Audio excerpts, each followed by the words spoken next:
What comes to mind when you think about iron? Ironing your clothes? Or pumping iron? We think about those things too, but iron is found in so many other things. Iron is an element on the periodic table with the symbol Fe. Iron is a main component in the Earth's core, and it's also used for making steel, automobiles, buildings, trains, train tracks, magnets, and it can also be found in stars, including the Sun and terrestrial planets. For example, Mars is red because of the iron oxides found in its crust. All of these things have to deal with iron, but did you ever think about the iron in your body? Iron is a really important element used in our bodies that aids the creation of hemoglobin in our blood cells. So, what's hemoglobin?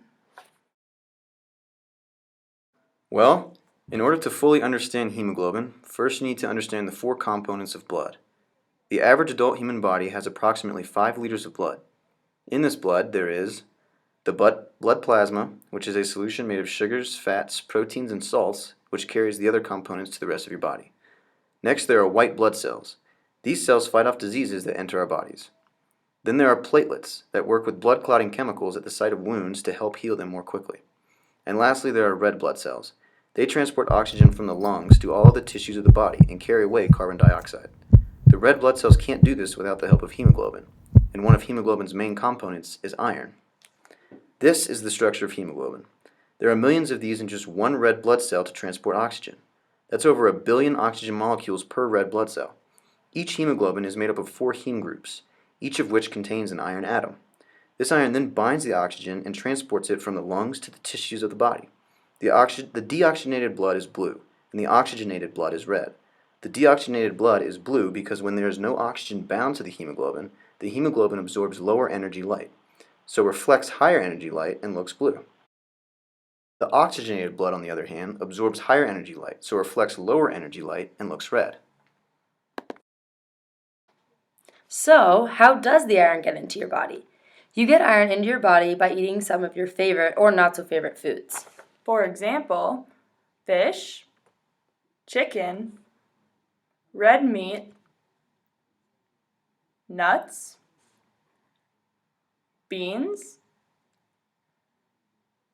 chickpeas, whole grains, and spinach. Yes, we know not everyone loves spinach, but it's one of the best sources of iron. Even Popeye the Sailor knew that.